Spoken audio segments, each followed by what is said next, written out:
Selamat malam, salam. Baik,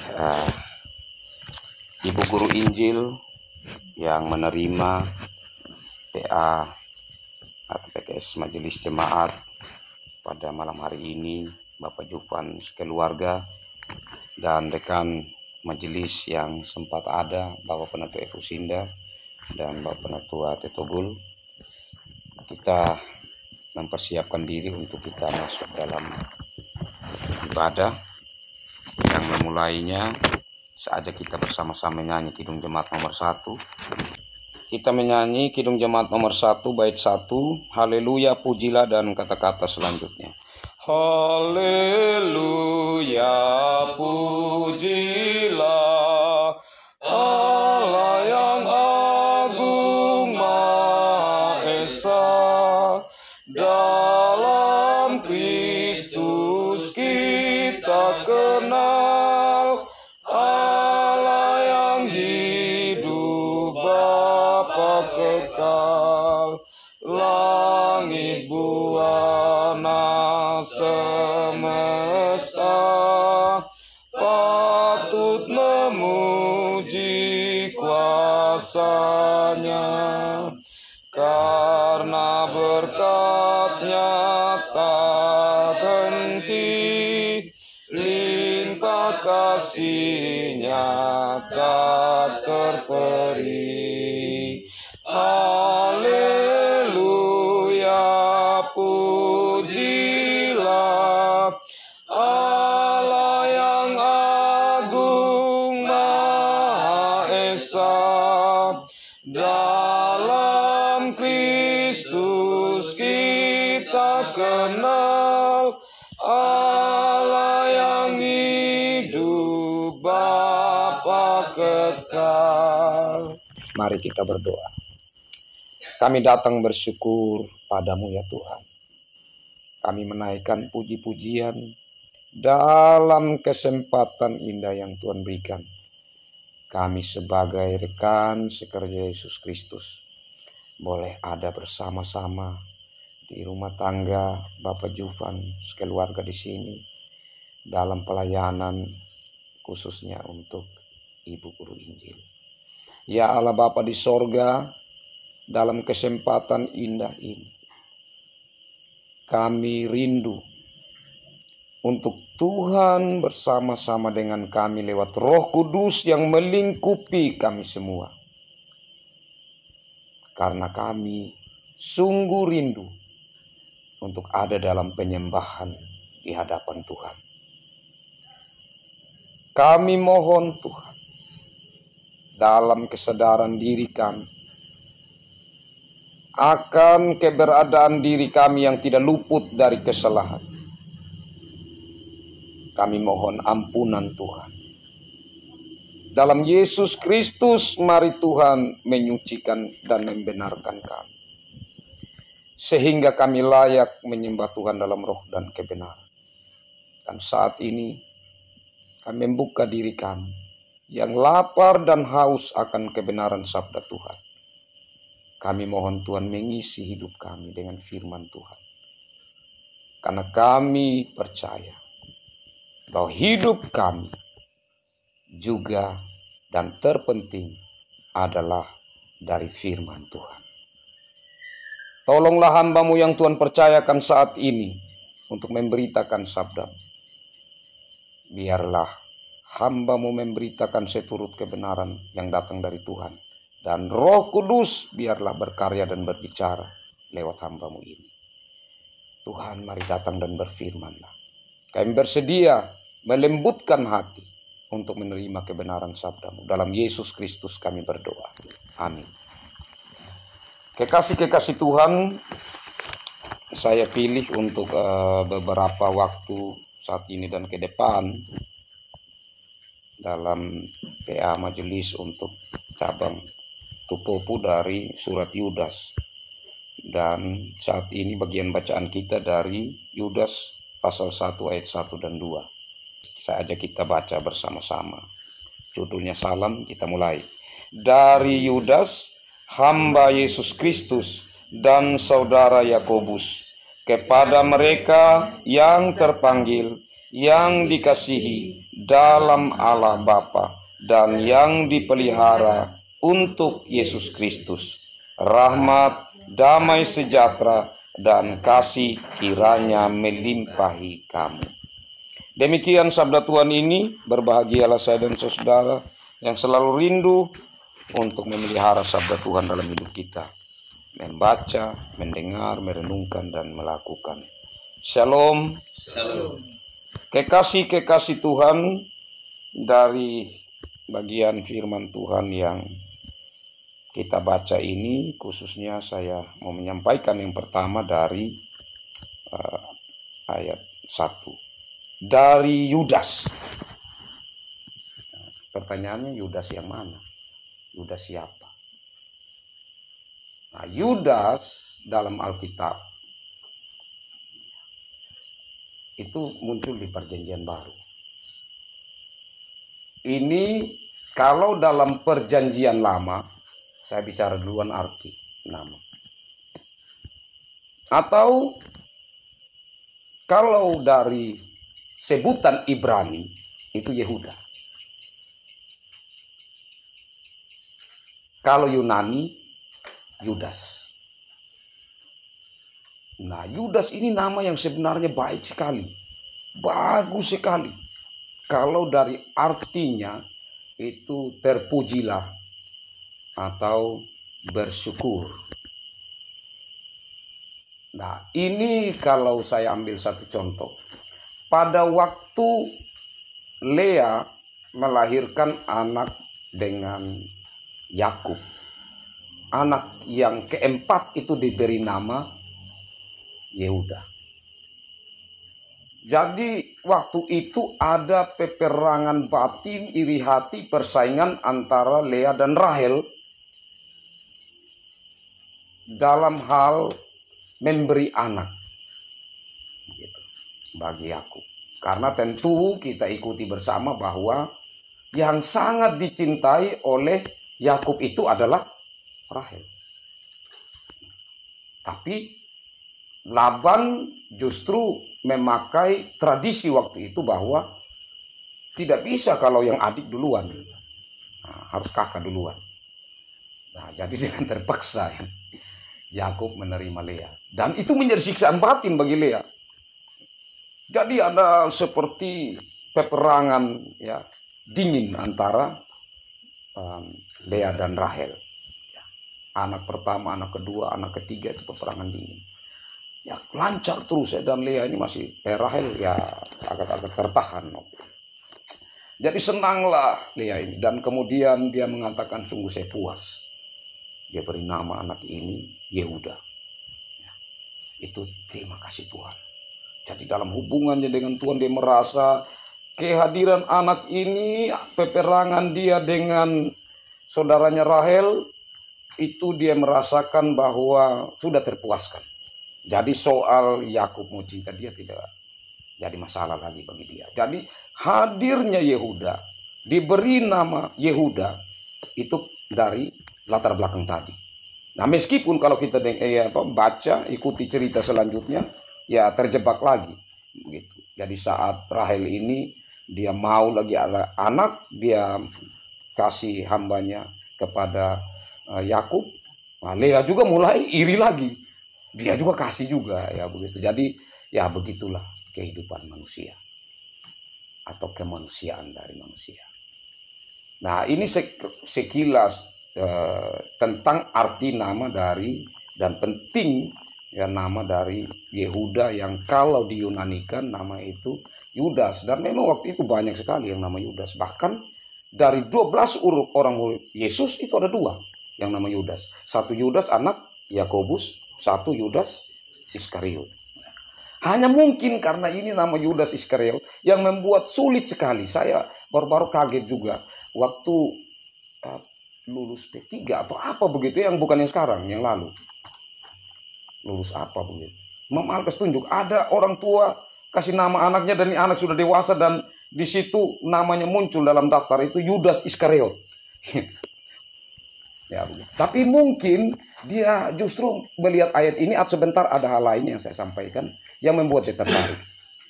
Nah, kayak kasih Tuhan, itu juga mungkin ya, selain karena nama ini sudah merasuk dalam pikiran orang Kristen khususnya, bahwa ada Yudas Iskariot, sehingga menghindar sekali untuk memberi nama, pada arti namanya sangat indah. Dan juga mungkin karena itu termasuk saya pelayan Tuhan, dan saya yakin banyak pelayan-pelayan dan juga majelis jemaat termasuk Bapak Mama agak sedikit menghindar di saat membawa tentang kitab Yudas ini. Jarang sekali ya kita dengar orang bawa firman dari kitab ini. Padahal ini sebenarnya sangat indah. Nah, terus pertanyaan yang kedua, lalu ini Yudas apa? Yang pasti bukan Yudas Iskariot. Nah, itu luar biasa sekali. Kalau sampai Yudas sebelum meninggal dia tulis surat, ya kan biasanya, bukan biasanya, tapi yang ada bahwa penulis-penulis Injil, ya, terlebih khususnya yang berhubungan dengan rasul-rasul, itu mereka tulis atau pengikutnya tulis atau orang yang mereka mau itu tulis atau sekretaris mereka itu setelah Yesus bangkit. Sedangkan Yudas kan sebelum Yesus mati dia sudah bunuh diri, Yudas Iskariot. Nah, jadi sangat tidak mungkin kalau yang tulis ini Yudas Iskariot. Nah, terus Yudas yang mana? Ini menjadi pergumulan para ahli teolog yang berusaha meneliti surat-surat termasuk surat Yudas ini. Dan sebagian besar memberi kemungkinan besar bahwa Yudas ini adalah saudara Tuhan Yesus. Hanya dia tidak munculkan di sini. Dari Yudas, hamba Yesus Kristus, dan saudara Yakobus, yang dimunculkan Yakobus. Nah, itu merujuk pada, kalau kita perhatikan, coba Markus pasal 6.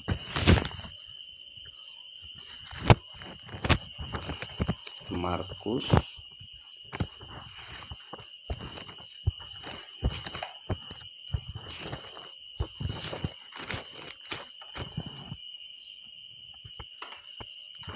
ya.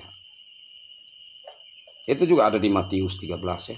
Tapi kita lihat sama saja sebenarnya. Markus pasal 6 itu paralelnya ada di Matius. Markus pasal 6 kita perhatikan khusus saja ayat 3 dan 4 ya.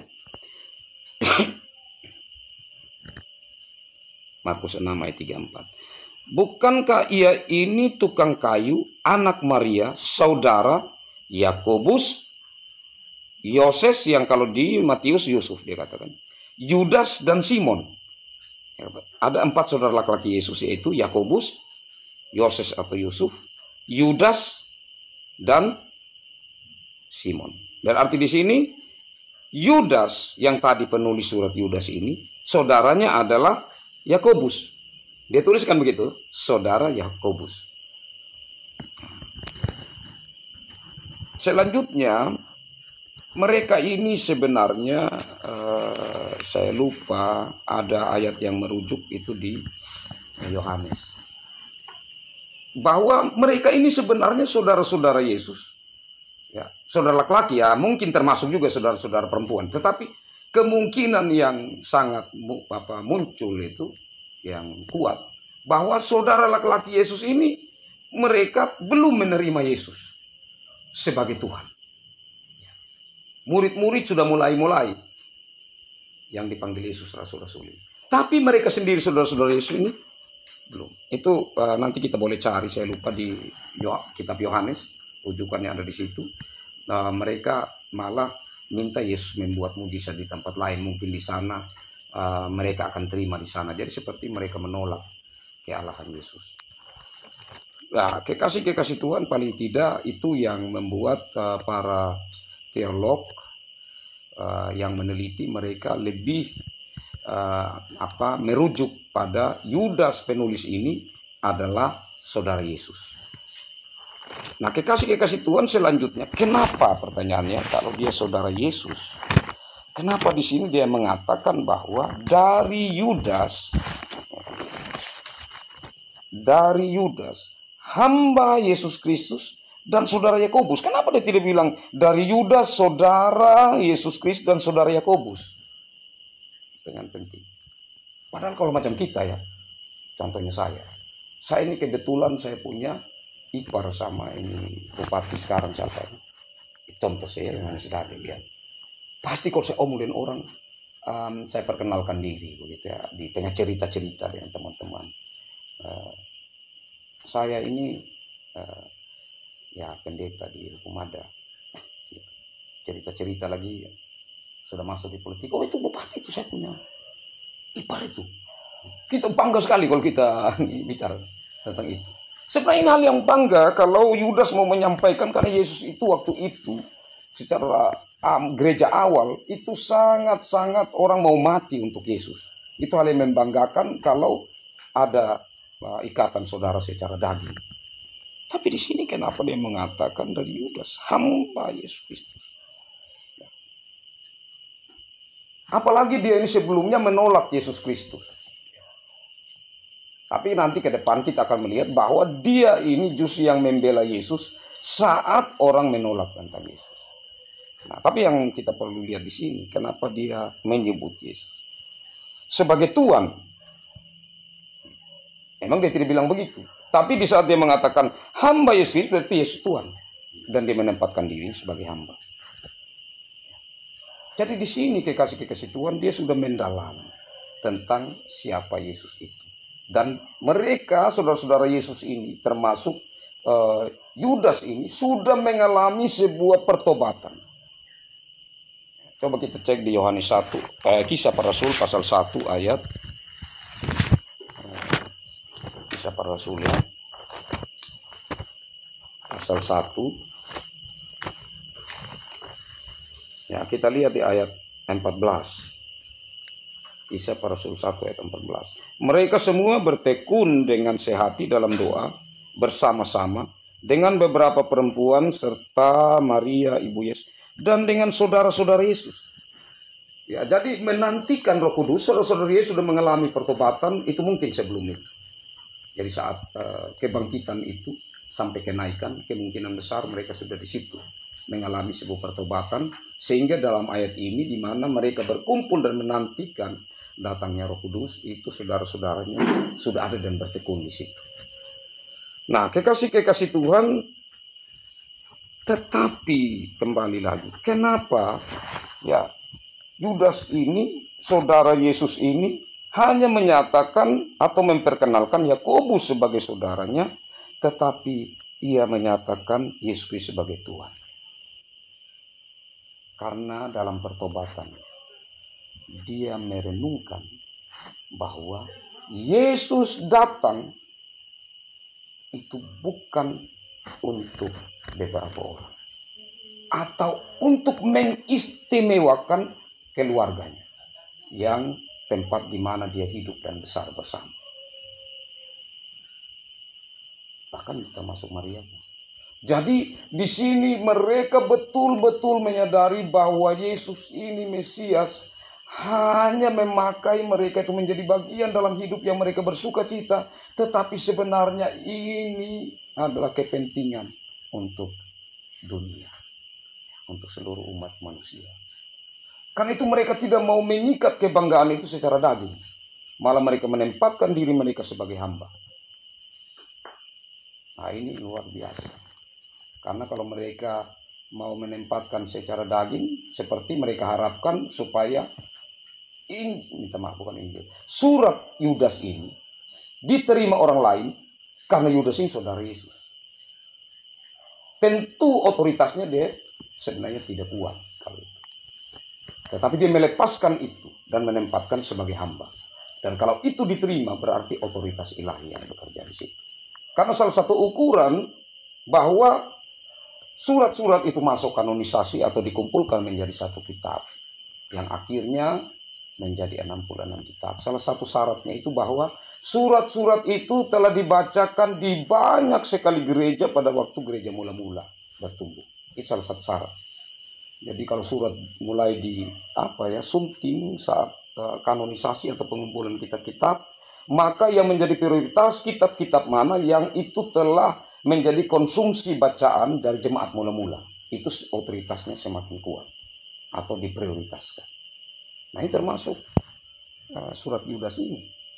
Sedangkan Yudas ini hanya menyampaikan tentang Yakobus. Tetapi juga otoritas Yakobus tidak main-main. Karena soko guru atau boleh dikatakan pendiri yang diizinkan Tuhan untuk mendirikan jemaat mula-mula di Yerusalem itu selain Petrus adalah Yakobus, saudara Yesus. Jadi Yakobus, saudara Yesus ini punya peran penting.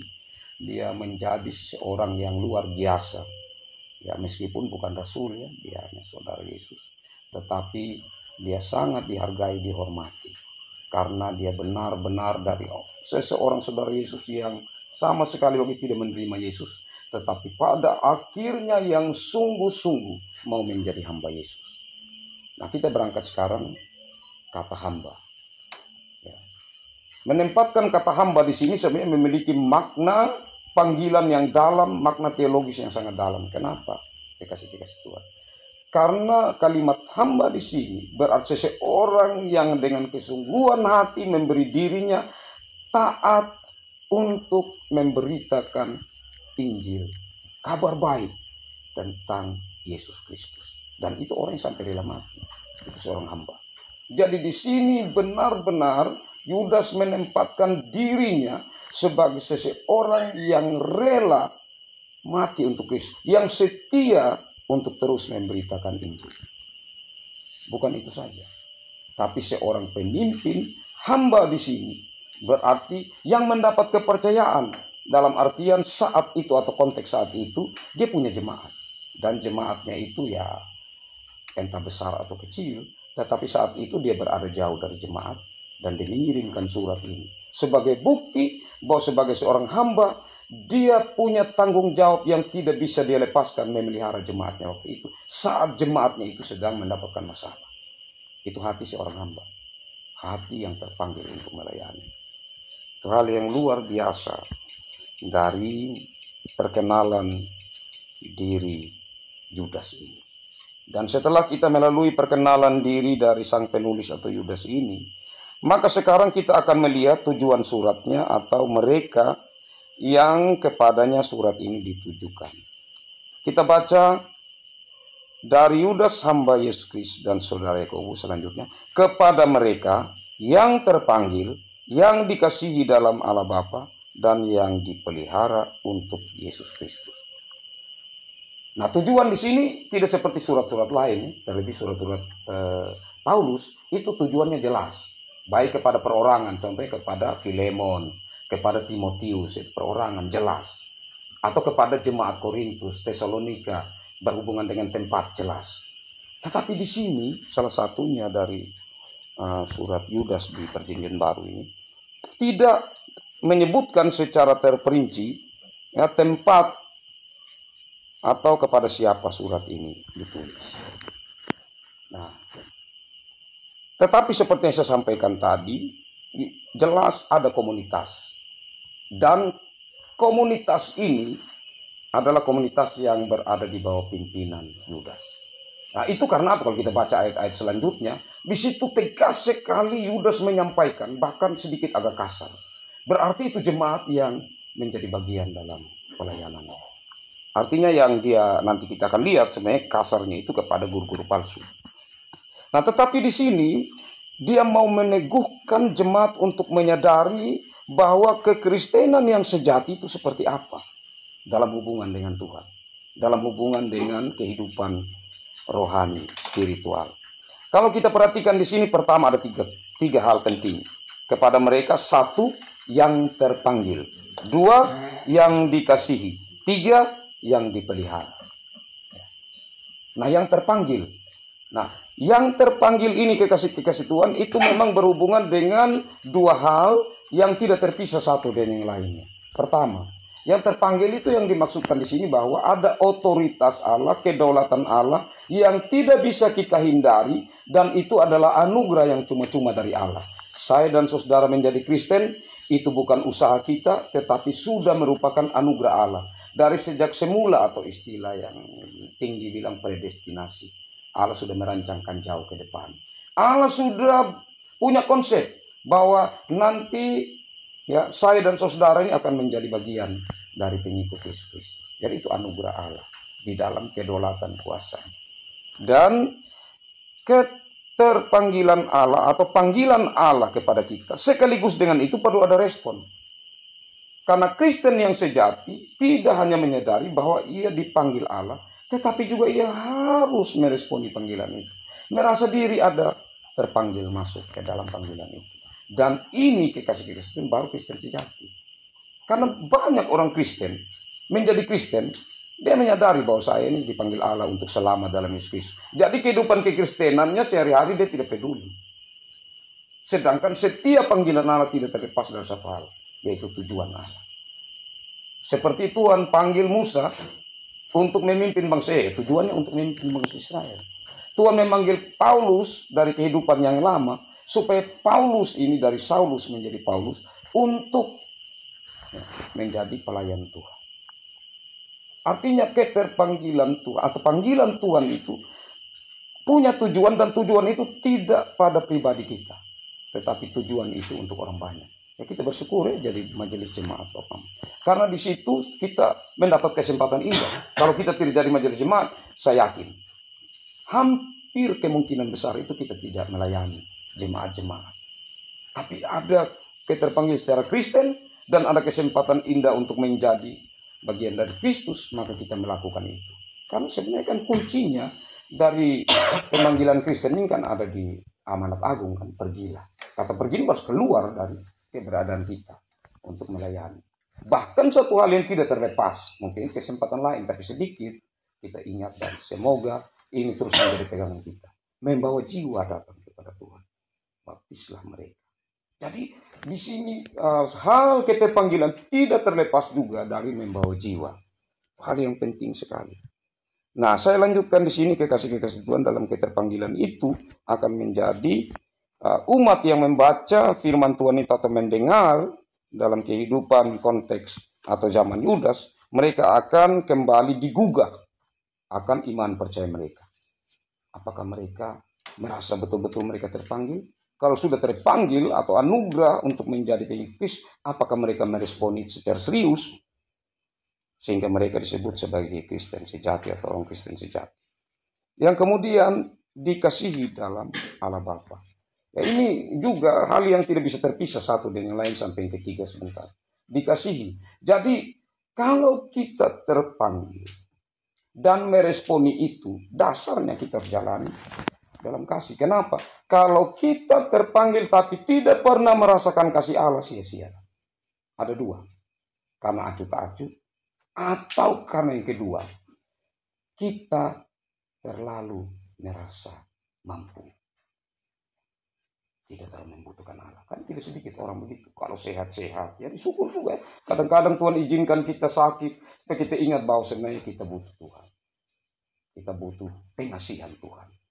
Jadi sesungguhnya merasakan kasih Tuhan itu penting sekali. Terlebih-lebih lagi kan, puncak dari kasih Tuhan itu yang kita harus syukuri selalu. Karena begitu besar kasih Allah akan dunia ini. Sehingga telah dan apa yang Allah karuniakan itu sungguh tidak masuk di akal, tetapi sebenarnya yang kebodohan bagi manusia. Itu sebuah kemuliaan bagi Allah. Yesus yang lahir di kandang menghina, Yesus yang mati di kayu salib, itu semua hal yang sebenarnya kita renungkan secara mendalam. Kenapa Tuhan saya yang hina ini engkau begitu kasih saya? Tapi sekaligus dari itu respon kita apa? Kasih kepada Allah tidak cukup kan, dan hukum Tuhan mengasihi Allah sekaligus mengasihi sesama. Jadi respon kita mengasihi Allah. Bukti dari kasih yang tidak kelihatan artinya apa? Dalam yang kelihatan. Dan dalam kelihatan itu tidak mudah kekasih Tuhan. Dan disitulah sebenarnya kita selalu belajar dan terus belajar tentang kasih. Dan yang berikutnya dipelihara. Nah, ini berhubungan dengan janji. Kita harus terus mengalami janji Allah. Kenapa? Hal pemeliharaan dari Allah ini penting karena dalam hidup kita ini kadang-kadang Allah izinkan atau kadang-kadang dalam kejatuhan kita sendiri atau kesalahan kita sendiri. Kita mengalami tantangan-tantangan hidup. Maka di situ kalau kita tidak merenungkan pemeliharaan Allah, ya saya pikir kita belum menjadi orang sejati.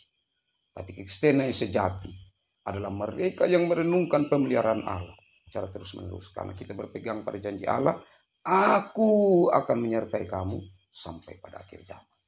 Pemeliharaan Allah yang tidak akan pernah berhenti. Dan pemeliharaan Allah itu tidak bergantung pada diri kita. Itu adalah anugerah Allah. Karena kita sebenarnya tidak layak untuk diperhatikan oleh Allah. Karena Allah tidak pernah berhutang terhadap kita. Justru kita yang berhutang kepada Allah.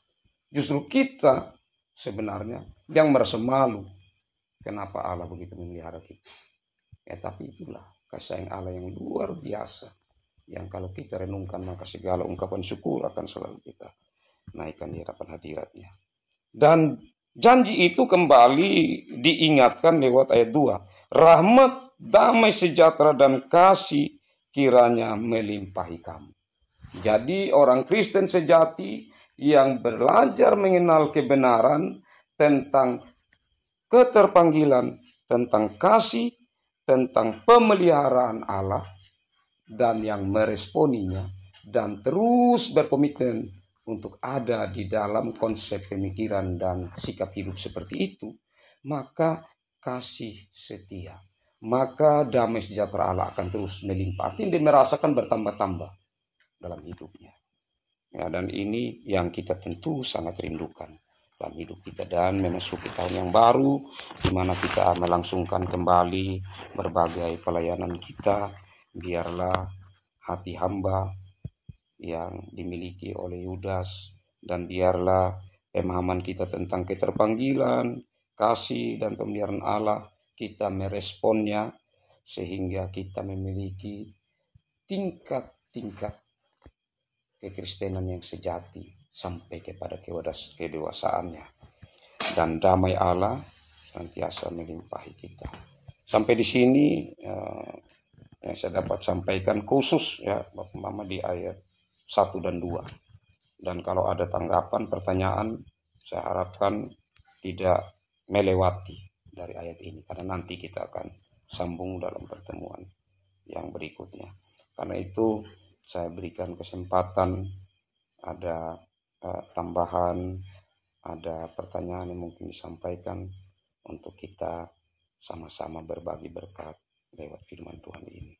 Pertama kesempatan kepada Ibu Injil, Anda silakan.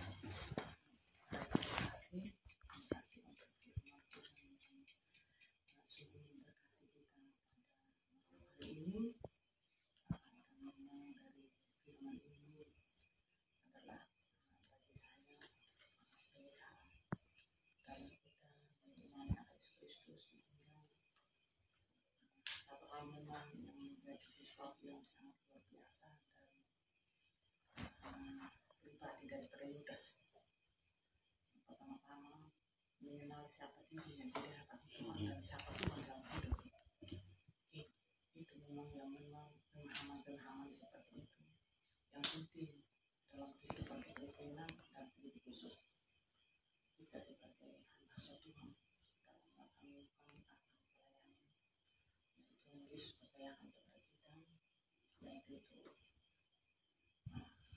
punya tujuan untuk melayani tidak saja sebatas rutinitas yang karena ini tugas kita memang tugas majelis jemaat memang ya hal apa yang rumah tidak sebatas rutinitas seperti itu, tetapi betul-betul ada satu pemahaman yang mendasari sehingga begitu banyak pun tantangan yang akan menjadi bagian dari kehidupan kita, tetapi dengan pemahaman itu menjadi satu modal, tetapi kita akan kuat dan tetap semangat.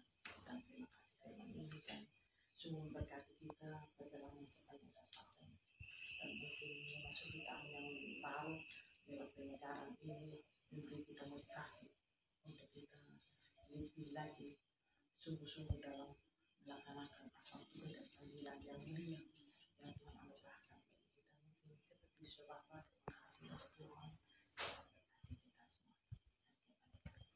Baik, terima kasih Ibu Injil meresponi bagian firman Tuhan ini, dan sungguh juga menjadi berkat bagi kami di saat ada semangat bersama lewat firman Tuhan ini yang kita renungkan secara bersama-sama.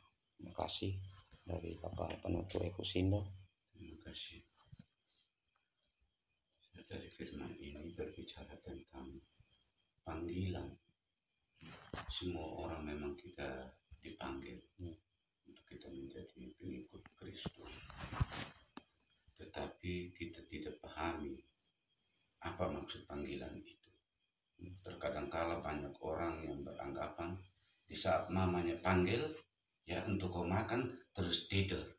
Yang jelas kalau orang panggil kita ada tujuan. Yang pertama mungkin minta penjelasan tentang sesuatu. Atau yang kedua mungkin ada yang mau disuruh untuk kita lakukan. Nah, panggilan Tuhan juga ini menurut pemahaman saya seperti itu. Sehingga tidak sembarang itu kita jawab. Bapak Emir, siap Tuhan. Tidak bisa begitu. Kata siap di sini berarti siap untuk melakukan apa yang dikehendaki oleh panggilan itu. Kan ini yang perlu menjadi dasar buat kita, sehingga di dalam kita memahami kalau Bapak panggil saya berarti ada tujuan. Kita siap untuk lakukan. Tapi kadangkala dalam kehidupan kita siap untuk datang, tetapi dengan kita, ya istilahnya, kok saya terus yang disuruh, kok yang lain tidak disuruh. Tetapi prinsip kita ialah bahwa setiap panggilan yang kita penuhi dan siap untuk melakukan isi daripada panggilan itu, maka akan menciptakan kasih sayang dari orang yang panggil sama kita. Setia ini anak. Saat saya panggil, siap Bapak. Jalankan ini, dia tanggung jawab. Maka akan timbul kasih yang luar biasa dari seorang ayah terhadap anak itu. Dan bahkan dalam pikiran seorang ayah itu, segala sesuatu yang aku punya akan menjadi milikmu. Ini kan pemahaman secara manusiawi. Nah, kembali kepada pemahaman kita kepada Tuhan, saya rasa akan seperti itu. Memang banyak orang yang dipanggil, tetapi untuk kasih kemurahan Tuhan itu satu-satu saja yang dapat, yaitu bagi mereka yang tahu bahwa di saat Allah memanggil kita, berarti kita melakukan sesuatu pekerjaan. Nah, kalau kita melakukan sesuatu pekerjaan dengan tulus ikhlas, maka Allah akan mengasihi kita. Dikala Allah mengasihi kita, maka Allah akan membalas dengan seluruh berkat-berkatnya atas segala jeripaya yang kita lakukan. Kalau pemahaman ini yang ada dalam pribadi setiap warga jemaat, saya rasa kita akan menjadi pengikut Kristus yang kuat dan kokoh. Itu pemahaman saya kembali. Nah, terima kasih tambahannya, berbagi berkat firman Tuhan ini ya menjadi pengajaran bagi kita bersama. Terima kasih Bapak Penatua. Selanjutnya dari Bapak Penatua Tebul. Ya. Saya mungkin dari ayat 1 terkhusus kata terpanggil. Ya. Nah, di sini terpanggil artinya ada dua hal yang menjadi respon dari panggilan. Ya. Yang pertama adalah datang. Ketika dipanggil, orang itu dia datang dan hadir. Itu adalah orang yang ketika dia sudah hadir maka dia terpanggil. Kemudian yang kedua hal yang dilakukan di situ adalah menerima perintah atau informasi apa yang mau disampaikan. Dan yang ketiga adalah melakukan apa yang disampaikan kepadanya. Itulah yang namanya terpanggil. Kemudian yang menjadi menarik untuk saat sekarang ini, yang menjadi orang Kristen menurut pemahaman saya untuk saat sekarang ini belum tentu dia orang yang terpanggil. Kenapa saya katakan demikian? Karena panggilan, misalnya ketika orang tua saya menjadi Kristen dan saya ikut menjadi Kristen, maka panggilan itu dia akan berlaku berulang kepada generasi yang berikut. Panggilan pertama dia berlaku pada orang tua saya ketika saya hadir ada, maka panggilan itu dia harus mengulang kepada saya, dan saya punya sikap tersendiri untuk merespon panggilan itu sehingga menjadi orang yang terpanggil. Dan disitulah menentukan bahwa siapa yang menjadi orang Kristen yang sejati dari sikap merespon panggilan itu. Ini memang yang masih berat buat kita, dan itu maupun bagi pribadi kita, karena memang kita evaluasi kepribadian kita masing-masing, ya tentu memiliki kelemahan-kelemahan di dalam menjalani atau merespon panggilan. Terlebih khusus kita sebagai majelis dengan keterbatasan kita, dan itulah yang menunjukkan bahwa ada kelemahan dalam merespon panggilan itu. Dan ini kiranya Tuhan menolong kita untuk memampukan kita merespon akan panggilan Tuhan. Mungkin bisa dibantu. Baik, terima kasih Bapak Penatua. Ya, jadi bisa saya tambahkan sedikit, sampaikan Bapak Penatua, ya ambil contoh lah kalau panggilan ini beribadah. Jadi panggilan beribadah, orang hadir mendengar dan harapannya melakukan apa yang didengar. Ya ada yang hanya hadir dan mendengar tapi tidak melakukan. Ada juga yang tidak mau hadir dan tidak mau mendengar, mau mencoba melakukan menurut apa yang dia mau. Nah, itu konteks jemaat yang kita perhatikan, kan ada yang gitu. Nah, saya mau pikir saya sudah tahu itu kebenaran, tapi apa betul yang dilakukan sesuai dengan kebenaran? Kalau kebenaran harus dengar terus, dan Tuhan bilang ujilah yang benar itu, jangan sampai bukan benar dari Tuhan.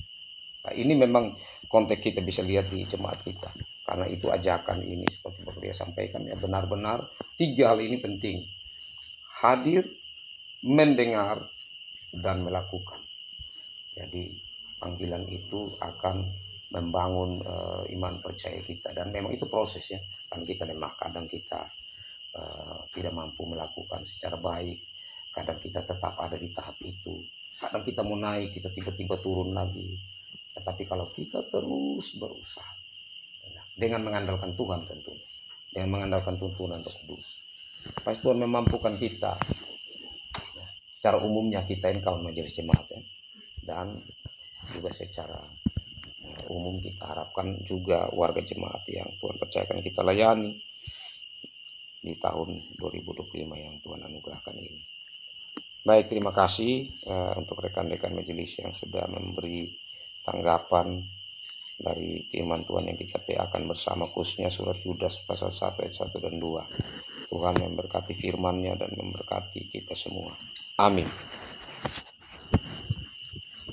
Kekasih-kekasih Tuhan, kita sambut bagian firman Tuhan ini, dan saya ajak kita bersama-sama menyanyi Kidung Jemaat 426 ya, 426 ayat 1.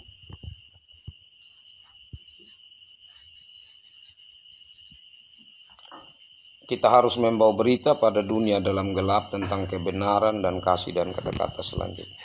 Kita harus membawa berita pada dunia dalam gelap tentang kebenaran dan kasih dan damai yang menetap,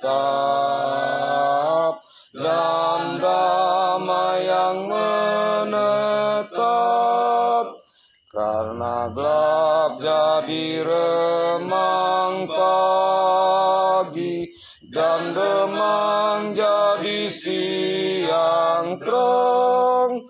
Kuasa Kristus kan nyatalah, ramani dan cemerlang. Kita akan masuk dalam doa syukur syafaat.